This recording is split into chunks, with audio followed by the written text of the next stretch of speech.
Olá, queridos irmãos e amigos. Nós estamos na série do livro Família em Meio à Tormenta, Como a Cruz Redefine o Lar, do Dr. Russell Murray. No último episódio, nós falamos sobre sexualidade e família e sobre como redefinir a sua sexualidade. Se você não assistiu, você está perdendo, então não deixe de conferir. E hoje nós falaremos sobre divórcio e casamento. Bem, este é o Família Diante do Calvário.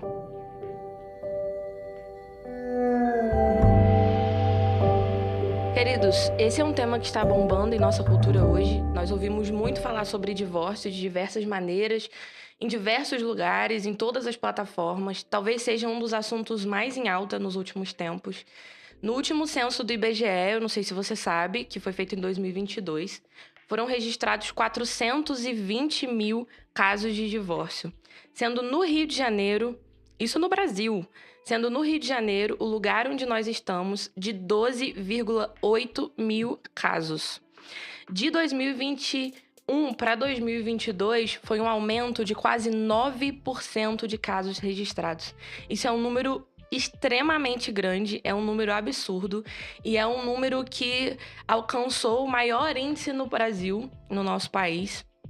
Então, de todas as maneiras, nós realmente temos ouvido, é um tema muito frequente mesmo. E eu queria que a gente pensasse um pouco sobre isso. Claro que a gente não vai ter como exaurir tudo que é possível falar sobre esse assunto, né? Existem muitas iniciativas, muitas vertentes, mas pensemos um pouco sobre isso.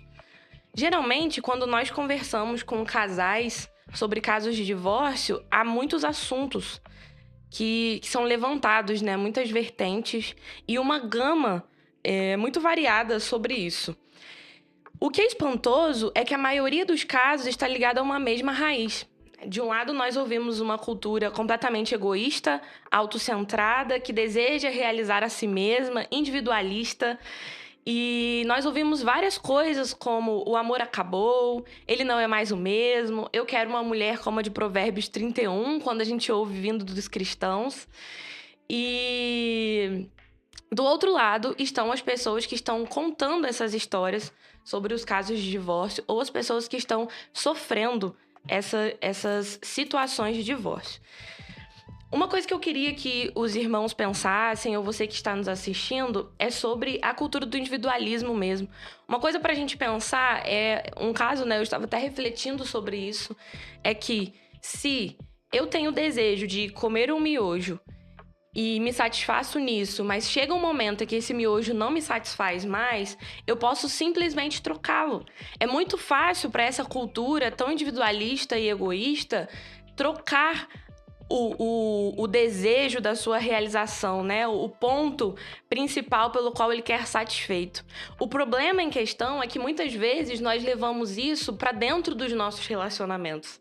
E automaticamente aquilo que eu faço com um miojo, que é um alimento, um objeto, talvez, eu acabo também fazendo com os meus relacionamentos. A gente não costuma pensar sobre isso, e aí que vem os discursos sobre o amor acabou, porque eu já não mais me satisfaço com aquilo. Ou não preciso mais lidar com certas situações difíceis, porque existem coisas mais rápidas e mais fáceis para que eu possa lidar e para que eu seja completamente satisfeita nas minhas escolhas. No entanto, o problema está no fato de que isso também acontece nos meios dos casais. Se o cônjuge já não mais responde às nossas expectativas, fantasias ou o que mais gera satisfação para nós mesmos, ele pode facilmente ser trocado. Ou pior, ele pode facilmente ser deixado, abandonado, porque eu já não preciso mais me gastar com algo que não me satisfaz. Bom, eu sou cristã e eu suponho que a maioria das pessoas que assistirão esse vídeo, acessarão esse conteúdo também são. E eu não sei se você sabe, mas há muitos cristãos que usam mandamentos bíblicos para justificar as suas autorrealizações, os seus desejos próprios e até mesmo o seu egoísmo. O problema em questão é que muitas vezes a gente até justifica o pecado tentando usar os mandamentos de Deus ou a lei de Deus. E isso é um problema gravíssimo que a gente precisa aprender a identificar. Bom, nós vemos que O divórcio, ele é um assunto não só em alta, como algo que tem ferido pessoas mesmo. Nós deixamos de pensar, às vezes, pensamos muito friamente sobre isso e deixamos de pensar nas consequências que o divórcio gera. E também não pensamos sobre quando o divórcio começa, quando ele realmente começou. O que houve por trás do casamento, como foi todo o desdobramento do casamento para que o divórcio acontecesse. Nós pensamos de maneiras muito superficiais sobre a vida. E o que o autor do livro está nos chamando para fazer é para olhar de uma maneira mais profunda e para olhar de uma maneira mais bíblica também. Nós somos chamados a olhar pela perspectiva do evangelho mesmo, nesse sentido específico do livro, pela perspectiva da cruz de Jesus. Então, quantas vezes, sabe, em nossos casamentos nós buscamos nosso próprio egoísmo, pensando primeiro em nós mesmos ou em nossas próprias vontades. Às vezes nós até acreditamos estar seguros em maturidade bíblica e não cogitamos a possibilidade disso ser o nosso próprio egoísmo. Mas eu acredito, e agora de maneira muito particular, que o casamento consegue revelar, talvez como nada mais, o quanto nós somos voltados para nós mesmos. Existem algumas coisas na vida, para mim, que mais revelam quem a gente é. Ao mesmo tempo que mais nos fazem parecidos com Jesus, mais revelam quem a gente é de fato. E para mim, o casamento é uma delas. É onde você não só mostra o seu lado bom, mas também mostra aquilo que você tenta esconder do mundo, porque não existe um lugar para onde você pode levar ou onde você pode ocultar aquilo que você é de verdade. O casamento, então, revela quem nós verdadeiramente somos. E é aí que talvez aconteçam as maiores crises do casamento, ou de um relacionamento não chamado juridicamente de casamento, mas que, na verdade, reconhecido por Deus, é um casamento. Parece muito fácil nós considerarmos vilões e impostores quando a gente pensa sobre divórcio, mas nós precisamos pensar e nos perguntar o que, ao longo da vida, levou tantos casamentos ao divórcio ou que levou tantas pessoas para uma visão distorcida sobre casamento. E, às vezes, levou essas pessoas para um conceito completamente irreal mesmo sobre o que é casamento. Nós temos várias produções, principalmente produções da Disney. Nós temos produções de games que nos fazem retardar ou nos dão uma ideologia ou uma perspectiva muito irrealista sobre aquilo que o casamento é. Então, nós começamos a sonhar com coisas que não são verdadeiras e projetamos isso nos nossos relacionamentos. Então, quando nós chegamos nos casamentos ou nos nossos relacionamentos, a gente tem que se deparar com a realidade. E essa realidade começa a ser massacrante, pesada demais para nós, porque não fomos preparados ou não pensamos na realidade, mas supomos que aquilo que nós tanto sonhamos nos games ou nos filmes ou nas produções pudesse ser real, e não é. Então, amados, a pergunta que eu quero fazer é: o que acontece com a nossa convicção cristã quando o casamento passa por turbulências? Porque me parece que quando nós estamos diante de desafios, quando nós precisamos lidar com o difícil no meio da vida comum, nós nos esquecemos do que dizemos crer. Nós nos esquecemos dos mandamentos de Jesus, dos conselhos bíblicos, nós nos esquecemos da sabedoria que nos foi passada e nós começamos a projetar naquilo que deveria ser precioso para nós o que a cultura está dizendo. Se torna mais importante para nós o que nós ouvimos dizer lá fora do que todo o conselho de sabedoria que Deus nos deu. E eu acredito que nós nos esquecemos disso porque nós não produzimos uma cultura realmente firmada na fé em Cristo Jesus. Seria completamente inviável para nós invalidarmos o número de divórcios no meio cristão. Sabe? Se ele não for igual ao número cultural, ele é até maior. Então, o que eu quero dizer com isso é que no meio cristão existe um número de divórcio, se não igual, muito maior do que as estatísticas que eu dei aqui para vocês hoje. E pensem só, essa é uma estatística registrada e uma estatística brasileira. Então, vamos olhar em perspectiva de mundo o que não tem acontecido no universo, no planeta Terra, o que não tem acontecido nos países, nas outras culturas sobre divórcio e casamento. E o quanto isso não tem sido aprovado pelos cristãos. Entenda, eu não tô querendo dizer que não existem problemas justificáveis, ou não estou querendo dizer que nós devemos abandonar as ideias legítimas ou os casos legítimos sobre divórcio, mas eu estou chamando vocês para uma perspectiva mais profunda mesmo sobre divórcio e casamento. E o autor do livro, ele nos convida mesmo a pensar um pouco melhor sobre isso. Será que o evangelho não seria suficiente para transformar nossa subcultura? Será que os nossos debates sobre esses assuntos poderiam ser transformados à medida que nós pregamos o evangelho para nós mesmos e para o mundo, ou à medida que nós nos lembramos da perspectiva do evangelho sobre casamento, sobre divórcio e sobre o que a Bíblia diz sobre isso? Bem, não importa qual seja a taxa de divórcio entre cristãos, ela é semelhante à da população, e isso é assustador. O que o nosso testemunho por Cristo poderia fazer no sentido global? Será que haveria alguma mudança? Ou será que nós estaríamos ainda presos nessas perspectivas? Será que nós somos chamados a agir de alguma maneira no mundo? Ou será que não existe nada que nós possamos fazer em relação a isso? O Dr. Russell diz uma coisa muito importante que eu quero compartilhar com vocês. Ele diz assim: precisamos aprender a proclamar o perdão completo em Cristo e um apelo ao arrependimento que inclui concordar com Deus no que o pecado é de fato. No entanto, no que diz respeito ao divórcio, negligenciamos. Devemos oferecer pleno perdão e justificação para qualquer pessoa que se entrega à expiação de Jesus Cristo.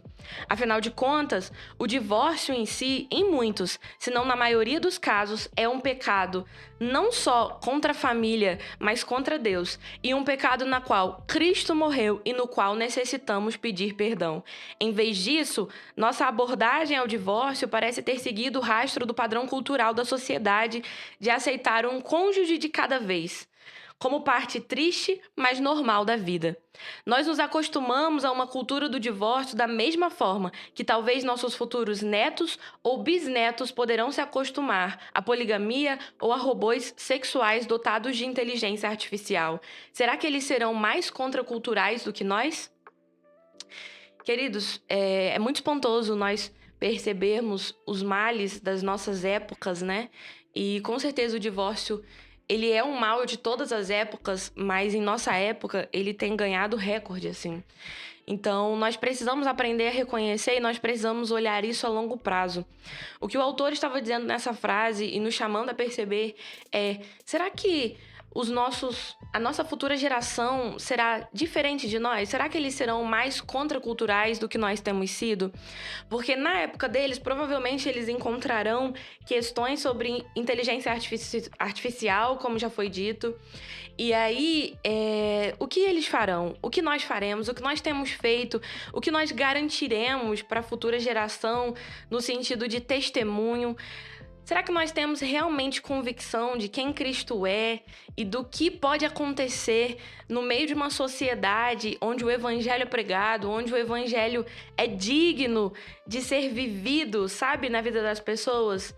Um poeta do século passado estava certo ao afirmar que quem considera normal a ordem das coisas no qual o forte triunfa e o frágil fracassa, no qual a vida termina com a morte, aceitou o fracasso e aceitou o domínio do diabo. O domínio do diabo diz respeito a nós, ao que pensamos sobre a destruição da figura intrínseca do evangelho, que é Cristo e a igreja. O que nós pensamos sobre Cristo e a igreja ao nosso redor? Será que nós temos pensado com uma mente completamente entregue também?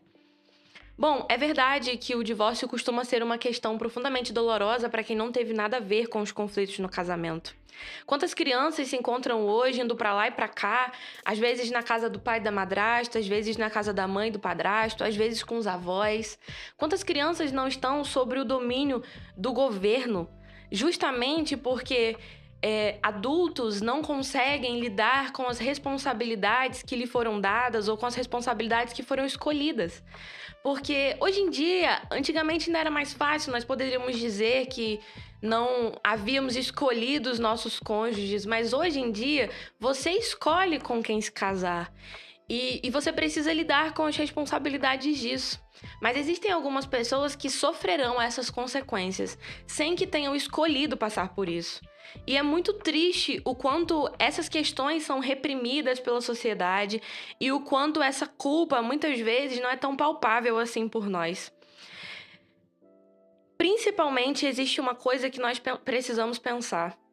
As crianças não só sofrem isso, como elas às vezes sentem culpa por não terem um lar perfeito ou por terem causado de maneira inconsciente e completamente inconsciente mesmo, porque pode ser que as crianças não tenham nada a ver com isso, mas o quanto elas não carregam culpa por não ter um lar perfeito, ou o quanto elas não culpam os adultos por não conseguirem assegurar que um lar funcionasse normalmente, ou que o lar fosse feliz, ou que fosse uma família comum, como qualquer outra.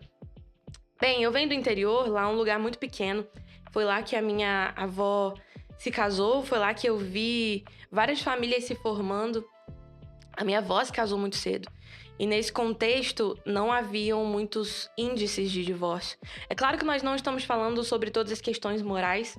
Provavelmente existiam muitas questões terríveis, né? Questões igualmente terríveis ao divórcio naquela época, como o adultério e outros males mesmo da sociedade. Esse não é o ponto. Mas não eram registrados tantos casos assim de divórcio. Porque naquela época, quem não poderia assegurar um casamento, quem não tinha maturidade suficiente para fazê-lo, não se casava. E pensando sobre isso hoje, os nossos índices de casamentos tardios não se dão com essa preocupação, mas por outras questões. Se dão pelo fato de que a maturidade tem chegado muito tardiamente para nós. Nós estamos muito infantilizados, nós estamos vivendo a adolescência por uma idade acima do prazo. E isso vai prejudicando as nossas relações, prejudicando o que a gente é, prejudicando a nossa maturidade. E aí, às vezes, nós vamos para casamentos produzindo exatamente isso que nós temos aprendido e vivido. E esses casamentos chegam a casos de divórcio. Eu queria ler uma outra coisa que o autor diz pra gente. E ele diz assim: com frequência, há muitas pessoas optando por não se casar ou coabitando, às vezes, com diversos parceiros ao longo do início da vida adulta. Essa prática não elimina o divórcio, só o tira do sistema judicial, uma vez que as pessoas passam por diversos casamentos em série, apenas sem o compromisso ou a prestação de contas envolvidos no relacionamento conjugal. Tudo isso nos leva para o mesmo ponto. A vida diz respeito a mim? Se a vida diz respeito principalmente à minha experiência emocional, então esse padrão de vida é facilmente traduzido em casamentos que correspondem à minha expectativa e experiência emocional com o cônjuge. No entanto, casamentos não dizem respeito somente ao amor e compromisso pessoal, embora seja isso também. E não estão ligados apenas à ruína social, embora sejam isso também. Cada casamento é misteriosamente uma questão de união espiritual. Deus fez esses casais serem um e derramou seu espírito sobre a união. Importante pensarmos, querido, e lembrarmos que quando Jesus encontrou com a mulher samaritana, ele a lembrou de seus muitos casamentos a fim de atraí-la para ele, a fim de mostrar para ela a sua graça e transformá-la a partir dessa graça. Então, a verdade para nós, ela não muda nesse aspecto. O Dr. Russell diz o seguinte: creio que Jesus permite o divórcio em alguns casos de imoralidade, mas não ordena o divórcio em nenhum deles. Caso seu cônjuge tenha traído você, o primeiro passo seria reconciliar o relacionamento, assim como acontece quando a igreja enfrenta qualquer tipo de pecado. Caso o cônjuge que traiu se arrependa, os primeiros anos podem ser difíceis na restauração da confiança e definição de limites, mas o casamento ainda estará intacto. Em alguns casos, o cônjuge não aceita a reconciliação e a parte inocente precisa levar a questão à igreja, mais uma vez com o objetivo de chamar quem errou ao arrependimento. Lembremos aqui daquele exemplo de Mateus 18, onde existem muitas chamadas ao arrependimento. Somente quando o cônjuge se recusa claramente a se arrepender, ele continua dizendo, em geral, após um período prolongado e a situação é irrevogável, é que encontra-se então uma justificativa para o reconhecimento formal de algo que já é feito, neste caso, a dissolução do casamento. Então eu pergunto para vocês, o que casais deveriam fazer para combater a cultura do divórcio em nosso meio e essa cultura do divórcio que quer se infiltrar em nossos casamentos? Novamente, o melhor do que isso, o melhor do que infiltrar e assegurar essa cultura do divórcio é lembrar, bem no início dos nossos casamentos, as promessas que nós fazemos, a verdade do que nós dizemos em nossos votos. Você não fez apenas um contrato de amor, mas uma união permanente. O que você prometeu? Com o que você se comprometeu? Sabe? Nós precisamos nos lembrar dos nossos votos de amor e fidelidade e de permanência e de responsabilidade ao longo dos nossos casamentos. É por isso que a chamada aqui é feita não para o divórcio em si, mas para o início do casamento. Perceba o casamento, olhe para o casamento de uma maneira mais profunda e mais amorosa, a fim de assegurar essas alianças que estão sendo feitas ou a aliança que você já fez com alguém. Afinal de contas, o divórcio ele não deve ser uma carta na manga escondida como último recurso. Ninguém deveria se casar pensando em se divorciar ou usando isso como uma possibilidade. Se o divórcio é uma opção para você, em algum momento da vida, ele realmente vai ser uma opção, porque ele é algo que você considera muito.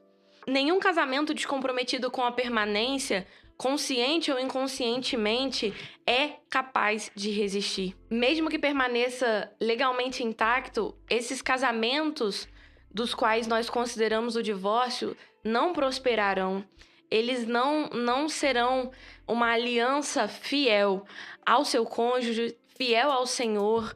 Eles não serão uma resistência no meio de tantas informações, no meio de tantos riscos, no meio de tantas bombas. Esses casamentos não resistirão. Então, mesmo que você se case pensando sobre isso, mesmo que você tenha se casado pensando sobre o divórcio e considerando isso, pare de olhar mais para o divórcio do que para o quanto você precisa se esforçar para permanecer ou para suportar o outro em amor. Sabe, tenha um olhar mais cheio de compaixão. Nós fomos chamados pelo Senhor para olharmos mais amorosamente para o nosso próximo. Então, perceba o seu cônjuge como um próximo, assim como Deus o vê. É verdade, sobretudo, quando a cultura da escolha nos dá a ilusão de que sempre existe a chance de encontrar um cônjuge melhor. Mas não caia nessa ilusão. Um dia, essas máscaras da escolha, as máscaras da ilusão, as fantasias, os games, os filmes da Disney, as nossas expectativas, as irrealidades, um dia todas essas máscaras cairão. E você vai se deparar com a realidade. E no meio dessa realidade, qual será o seu testemunho?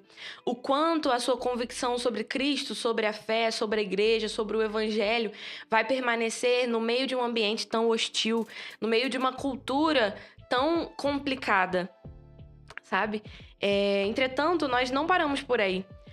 Nós precisamos lembrar que Jesus veio salvar os pecadores, não os justos, mas os pecadores. E ele chama todos nós ao arrependimento.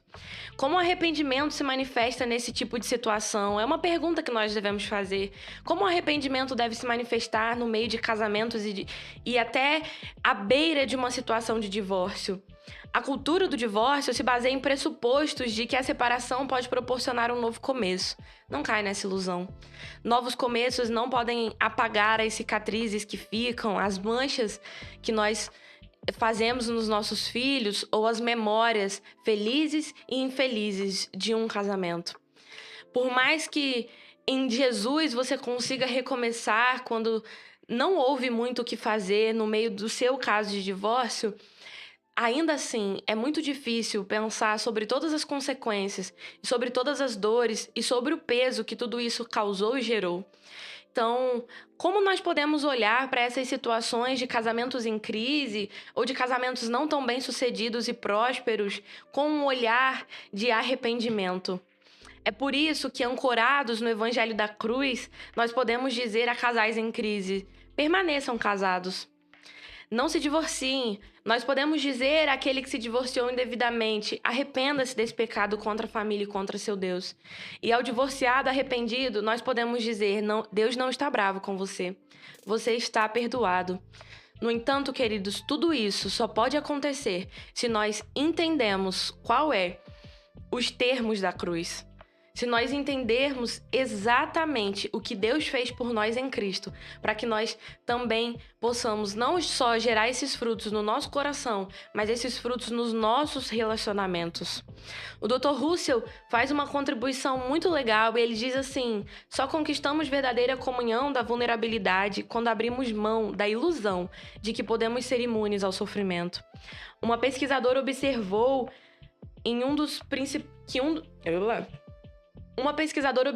que um dos principais fatores por trás do fracasso do casamento é o ideal do tudo ou nada, ou seja, de que o casamento deve significar tudo para ser bom. Quando isso não acontece e toda utopia além do céu decepciona, tudo o que nos resta é amargura e ressentimento. A cruz deve nos mostrar que o casamento não será e não pode ser tudo isso para nós. Se temos a festa das bodas do Cordeiro em nosso futuro, nós devemos esperar que o casamento aponte para isso, não que seja isso. O casamento deve nos ensinar a permanecer sedentos pela comunhão do reino de Deus, não substituí-lo. A cruz nos mostra a permanência do casamento em uma aliança selada com sangue. A cruz também revela que a natureza do casamento é o sacrifício do eu. Isso significa que nos doamos um ao outro. A partir disso, construímos casamentos que, da melhor maneira que podemos, refletem a união em uma só carne entre Cristo e sua igreja. E então, corremos para esse evangelho moldado pela cruz quando falhamos. É quando saímos das possibilidades da estrada do divórcio, então. A noiva de Cristo não precisa de acordo pré-nupcial, nem de advogado de divórcio. Ela precisa da cruz de Jesus. E aí, queridos? Você já havia pensado sobre isso? Vocês já haviam pensado sobre um olhar de arrependimento para com o seu casamento, um olhar de arrependimento para com as situações de divórcio em que você, vez ou outra, se pega analisando? Nós precisamos da cruz de Cristo Jesus. Nossos casamentos só prosperarão, só serão bem-sucedidos se nós nos esquecermos de nós mesmos. Então se abandone, se esqueça, viva realmente o abandono do eu, para que você possa enxergar o outro na perspectiva de Deus, como Deus o vê, e exercendo sobre o outro exatamente o que Deus fez por você em Cristo Jesus. Porque você é igualmente indigno, mas você também é igualmente amado, sabe? E existe um recurso para os nossos casamentos que estão no meio de ambientes tão hostis, no meio de uma cultura tão contra casamento. E essa esperança, essa perspectiva melhor é o Evangelho e é a lembrança da cruz de Cristo Jesus. Então, meu chamado para você hoje é esse: olhe para a cruz. Quando você quiser olhar para o seu casamento, olhe para a cruz. Quando você tiver que lidar com situações de casamentos em crise, olhe para a cruz de Jesus. Porque essa é a melhor perspectiva para nós pensarmos sobre dissoluções e sobre reconciliação também. Queridos, pensem sobre isso. Eu vou ficando por aqui. Não deixe de comentar, não deixe de compartilhar comigo aqui o que você pensa sobre isso. Se você já viveu alguma experiência onde a cruz de Cristo redefiniu o seu casamento, redefiniu o seu lar, compartilhe esse vídeo com alguém, compartilhe esse vídeo com um amigo, deixe o seu like. Você pode nos ajudar a fazer com que esse conteúdo chegue a outras casas e a outras pessoas colaborando conosco. Então, que Deus abençoe você e a sua família. Até mais!